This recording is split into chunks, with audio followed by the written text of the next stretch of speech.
Easy ज्ञान के सभी दर्शकों का हमारी आज की इस वीडियो में हार्दिक स्वागत है। आज की इस वीडियो में हम आपके लिए लेकर आए हैं musical instruments names in Sanskrit, अर्थात संस्कृत में वाद्य यंत्रों के नाम चित्र के साथ।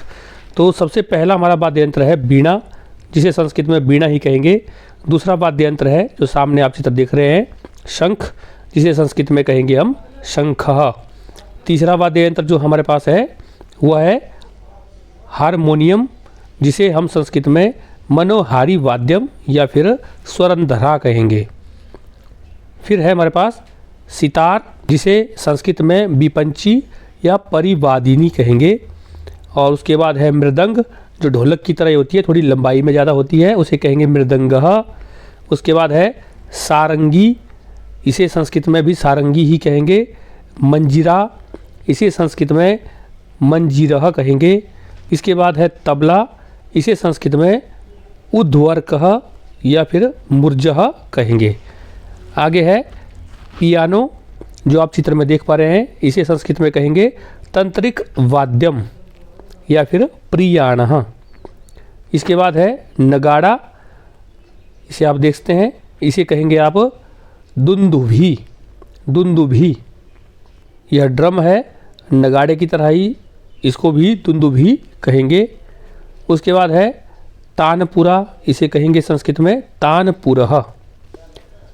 इसके बाद है जल तरंग, इसे कहेंगे संस्कृत में जल तरंगः।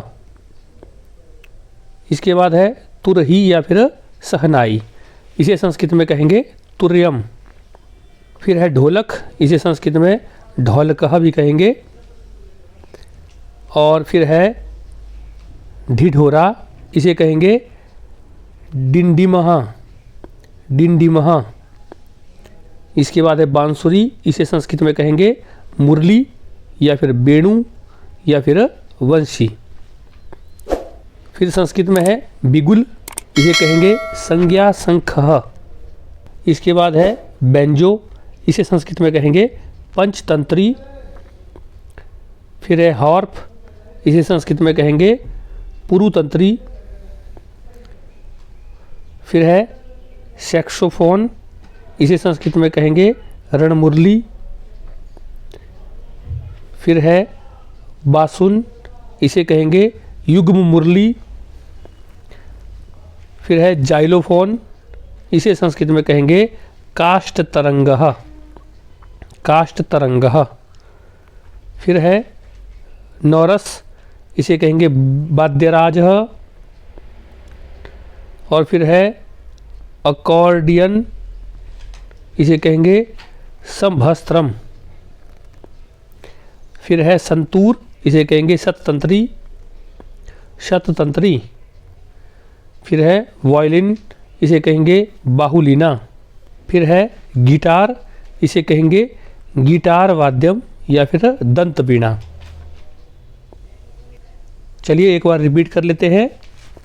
बीणा, इसे संस्कृत में कहेंगे बीणा और इंग्लिश में भी बीणा ही कहते हैं। शंख है, संस्कृत में कहेंगे शंखः, इंग्लिश में कोंच। हारमोनियम, संस्कृत में कहेंगे मनोहारी वाद्यम या फिर स्वरंधरा और इंग्लिश में हारमोनियम ही कहेंगे। सितार, इसे कहेंगे विपंची या फिर परिवादिनी और इंग्लिश में सितार ही कहेंगे। मृदंग, मृदंग को कहेंगे मृदंगः और इंग्लिश में ड्रम बोलेंगे। सारंगी, इसे सारंगी कहेंगे। मंजीरा को मंजीरः कहेंगे। तबला को उद्वर्कः या फिर मूर्जः कहेंगे। पियानो को तंत्रिक वाद्यम या प्रियाणः कहेंगे। नगाड़ा को दुंदुभी कहेंगे। तानपुरा को तानपुरः कहेंगे। जल तरंग को जल तरंगः कहेंगे। तुरही या फिर सहनाई को तुर्यम कहेंगे। ढोलक को ढोलकः कहेंगे। ढिढोरा को डिंडिमः कहेंगे। ढोल को पटह कहेंगे। बांसुरी को मुरली, वेणु या फिर वंशी कहेंगे। बिगुल को संज्ञा शंखः कहेंगे। नौरस को नवरसः कहेंगे और बेंजो को पंचतंत्री कहेंगे। हार्प को पुरुतंत्री कहेंगे। सैक्सोफोन को रणमुरली कहेंगे। वांसुन को युग्म मुरली कहेंगे। जाइलोफोन को काष्ठ तरंगः कहेंगे। नौरस को वाद्यराजः कहेंगे। अकॉर्डियन को संभस्त्रम कहेंगे। संतूर को शततंत्री कहेंगे और वायलिन को बाहुलीना कहेंगे और गिटार को दंतवीणा कहेंगे। तो ये थे कुछ एक वाद्य यंत्रों के संस्कृत नाम जिनको आज की इस वीडियो में हमने पढ़ा।